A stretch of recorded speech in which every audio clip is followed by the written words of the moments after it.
Hi there, I'd like to take you along on a 4-day solo backpacking trip in the San Gabriel Mountains just outside of Los Angeles. And on a solo backpacking trip, you've got a lot of time to think. And it was absolutely wonderful with no electronic buzzers and beeps and bells going off. You can actually complete your thoughts, which was pretty remarkable.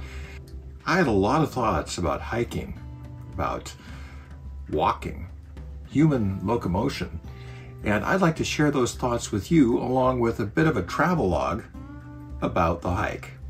So basically, hiking is our natural state of activity. That's what we're built to do. We are featherless bipeds, so to speak, and we stand very tall, which makes us excellent hunters. We can see a long ways away, and we can also run animals down with our hands free so that we can carry spears, bows and arrows, those kinds of things. And humans for thousands of years were hunters.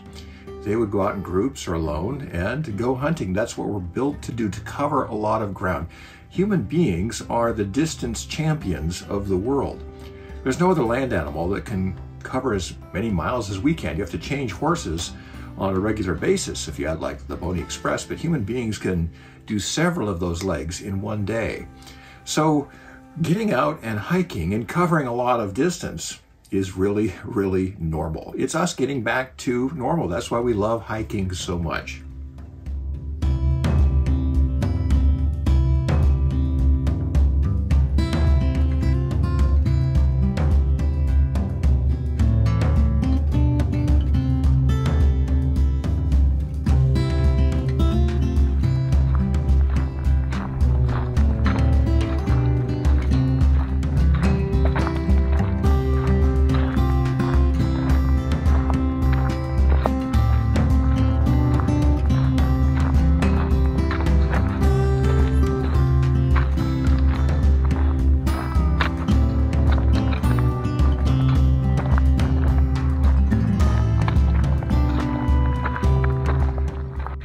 This is mountain lion country, and occasionally I see a little bit of track, but I'm not anticipating running into one.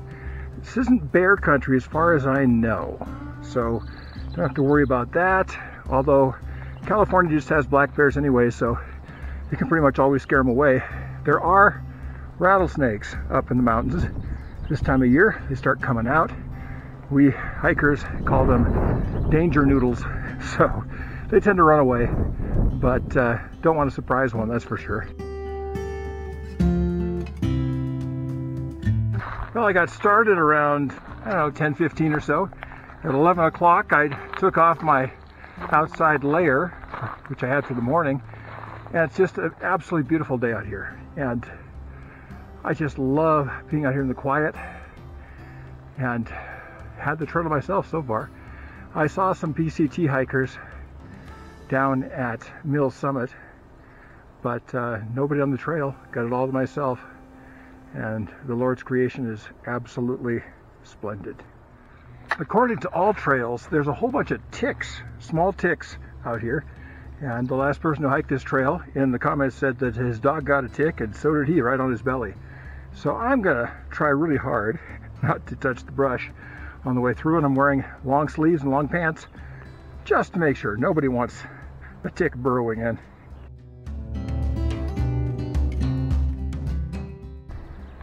It's hard to find a good backpacking hike end of April, beginning of May in the Southwest. The more beautiful stuff in the Sierra, the snow's still a little bit too thick. Had a lot of snow last year. And the desert, as of a couple weeks ago, is too hot for backpacking. So you have to really look this time of year if you want to find a good place to go backpacking.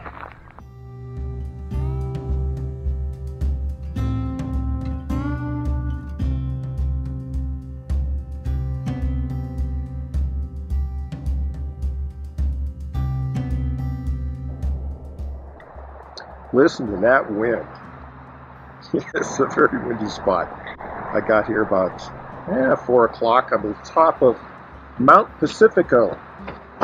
and the wind is howling. So I thought I would take a nap before supper, and it has been wonderful to lie down and nice air cushion here, and just enjoying doing nothing for a couple of hours. The last part of the hike was really steep. I probably shouldn't have done it, but I took a shortcut to go straight uphill rather than around. That was intense. So, I just want to recommend that if you come up to the top of this campground here at Mount Pacifico, I would recommend that you take the long way, which is a little road actually comes up to this campground. If you have a four-wheel drive, you can actually come up to this campground and tent camp. So that is possible. There's a road that goes parallel to the Pacific Crest Trail. Saw lots and lots of people on the trail. Early on, I didn't see very many, but as the day went on, more and more and more, they're all headed north, because most people start in Mexico and end up in Canada. And I'm going south. I'm southbound on the PCT, the Pacific Crest Trail.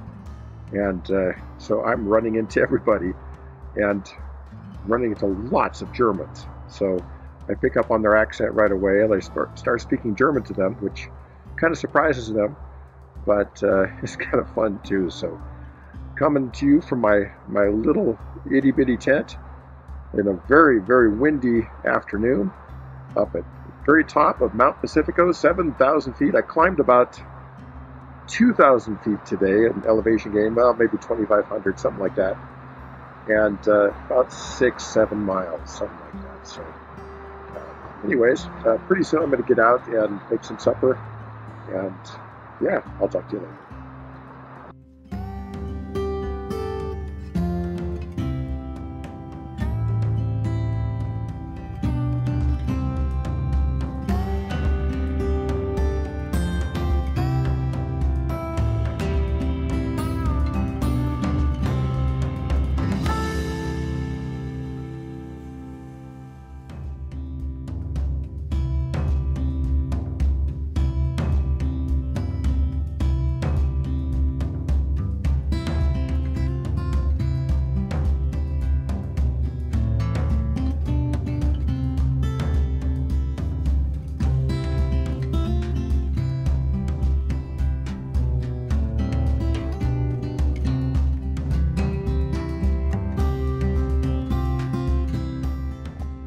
Day 2, on my way to Sulphur Springs. Spent the night at Pacifico Mountain last night.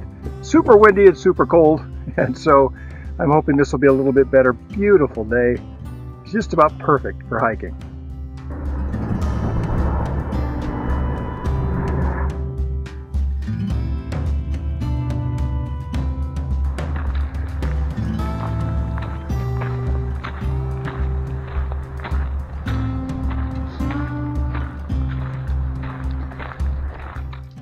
Now, this might surprise you, but Jesus was a thru hiker.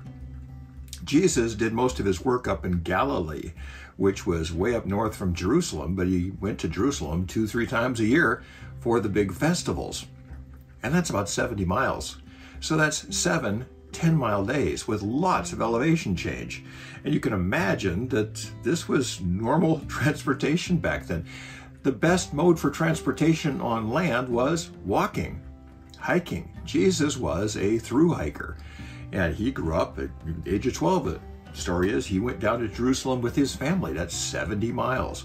So we can do those things. We're built for those things. That's how we cover ground. That's how we travel as humans.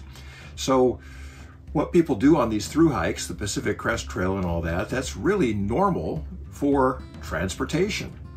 So getting out there and doing it just feels really, really good.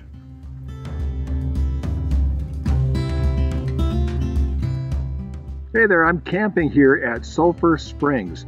It's sort of a neglected national forest thing that probably was built in the 30s, and it's crumbling, but it's still open, still has outhouses, still has a brook running through. There's no water, there's no way to drive here. You have to walk in. But it's really beautiful. The creek coming through here is really something, and seeing frogs kind of swimming around in there, the whole thing. and I'm just enjoying having a place to stay that's this nice. I might even do a fire tonight. I wasn't thinking about doing that on a backpack trip, but yeah, it'd be kind of fun. It's a cozy place. There's old picnic tables and fire rings and all that kind of stuff. Just want to show you a picture here of my tent, which is right over there. Gigantic pine trees here, and I also want to show you the outhouses over there. You know you're not spoiled when vault toilets are a luxury. You don't have to use a shovel and toilet paper. And there's the spot for the fire. I think I'm the only one here. I don't see anybody else here, and kind of surprised by that. But on the other hand, this is really out of the way. So yeah, you know, that's the way it is. So here I am, the second night. The first night I climbed from the trailhead and went up to the top of Mount Pacifico. That's about a 2,000 or 3,000 foot climb and about 6 miles. And it was freezing up there, absolutely freezing. It was so cold. And the wind chill must have been 1,000,000 below zero because the wind was almost knocking the trees over. So I was really worried that something was going to land on my tent, but obviously it didn't. So I was freezing to death. There was frost up there, everything else. And then I got back on the trail. And you can actually drive up to Mount Pacifico campground, but you have to have a four-wheel drive. It's a sandy four-wheel drive road, kind of a Jeep trail.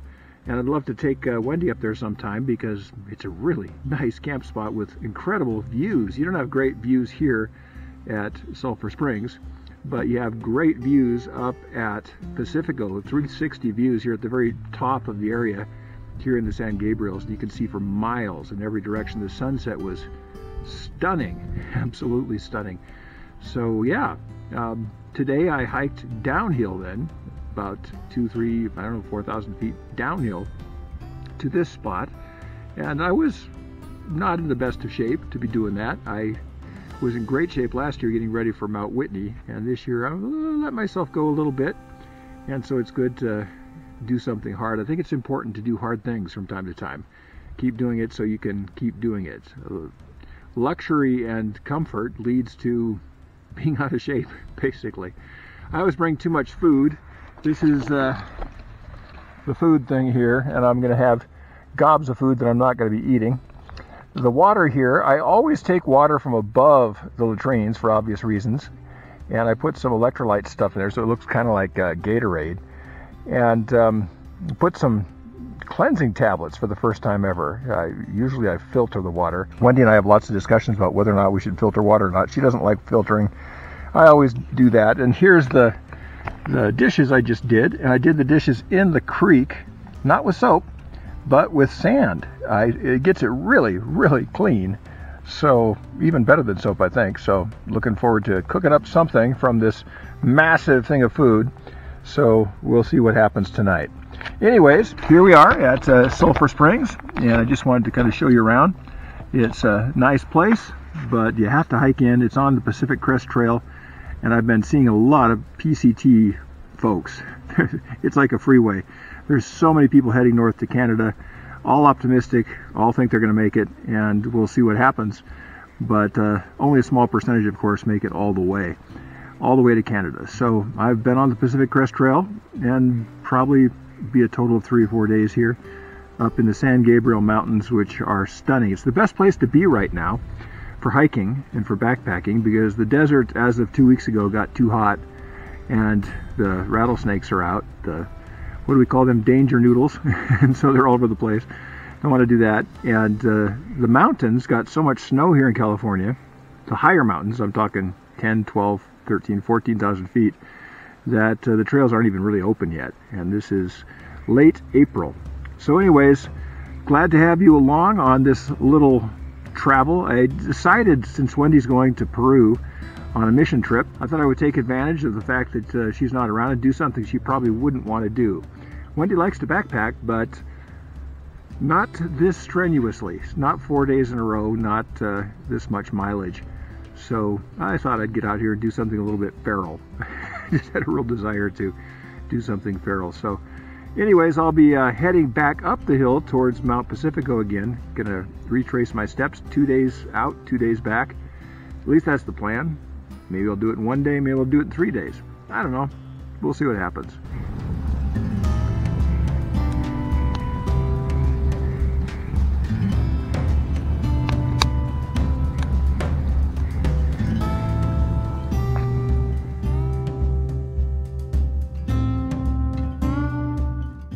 Well, it's day 3 of my 3, 4, or 5 day hike. I'm not sure yet.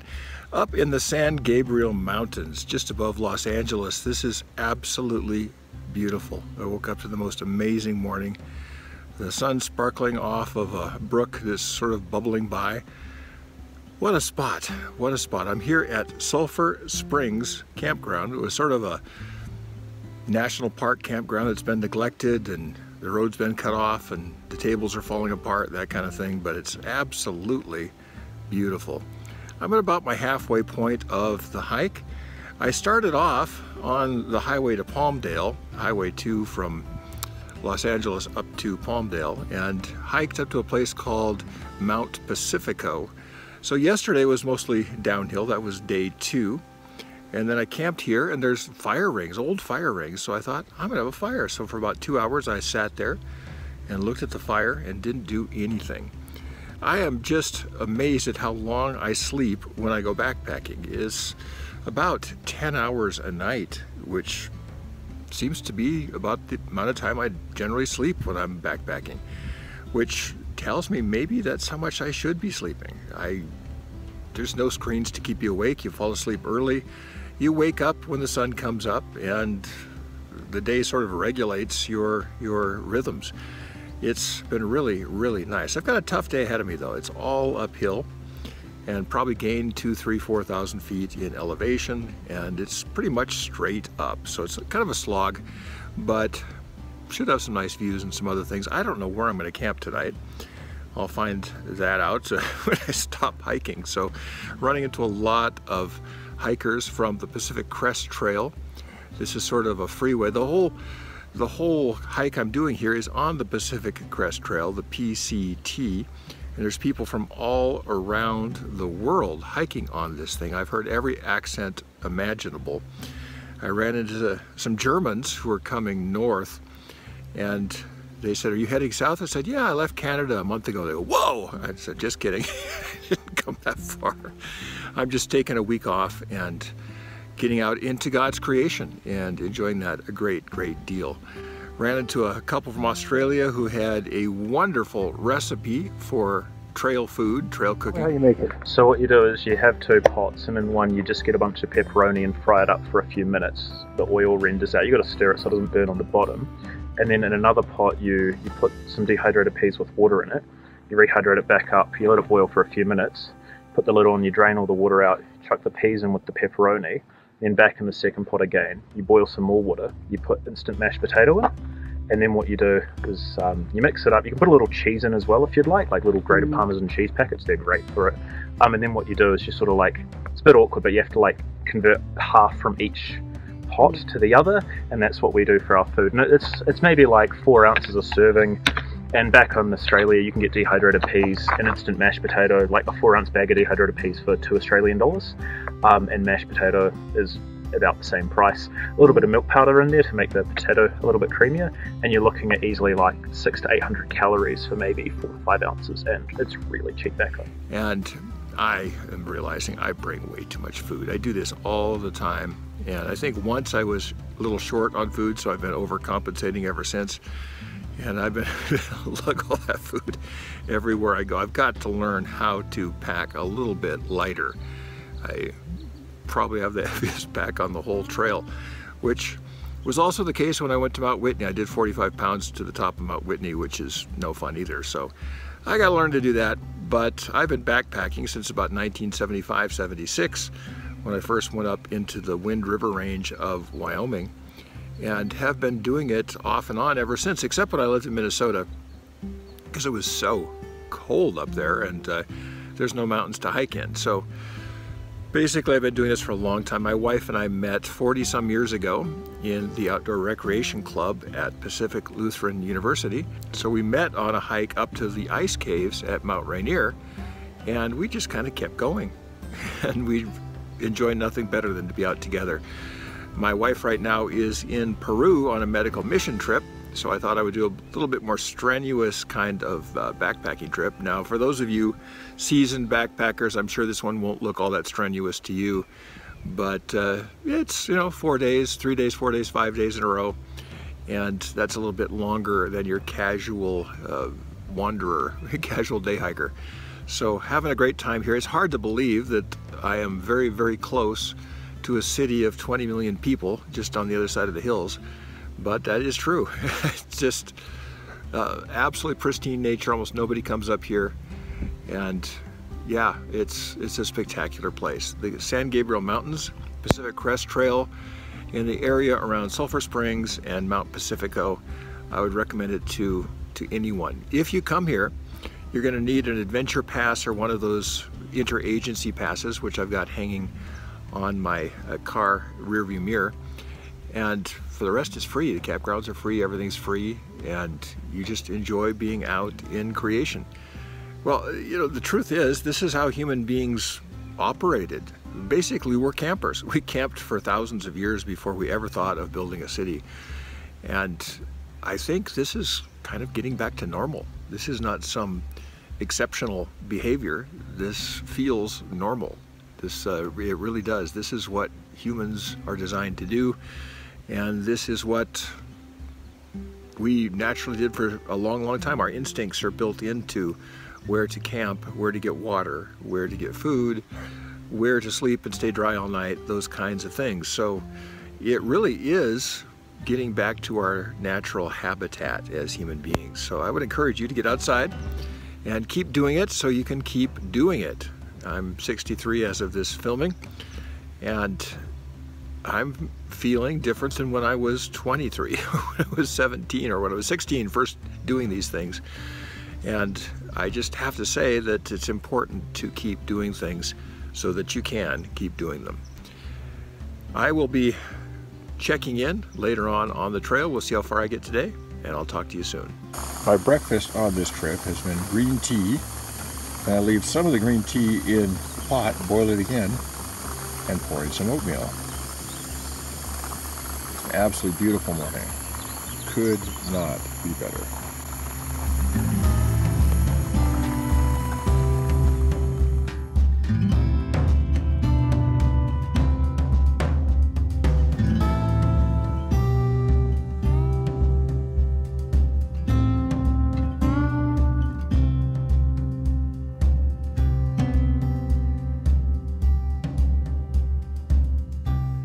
You ever wondered why, whenever there's a military base, there's a big parade ground, and it seems like they're having these soldiers go marching and marching and marching back and forth, left, right, up, up, up, up, all that stuff.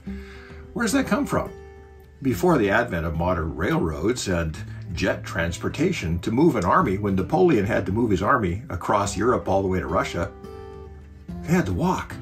Same with Alexander the Great, same with Persians, Genghis Khan, everybody else.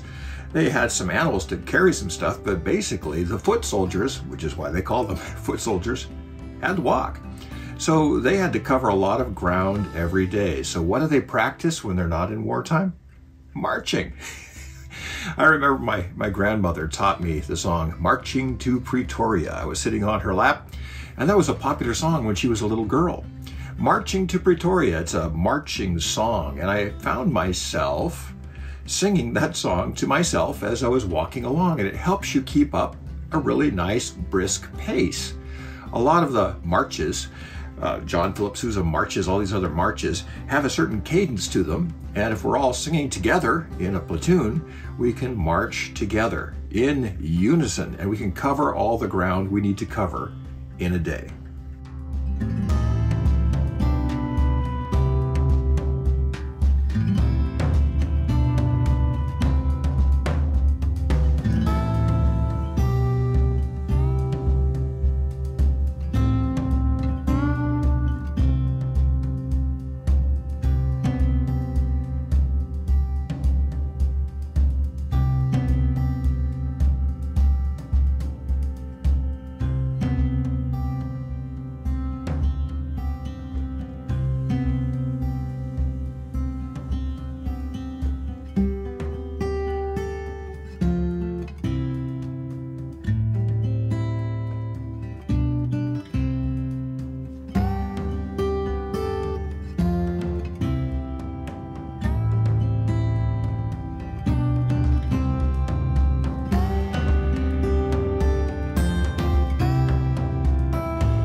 So if you're like me and you have a sedentary job, when you first go hiking, it's kind of tough. The first couple days are really strenuous and you're really sore and you think, can I really do this?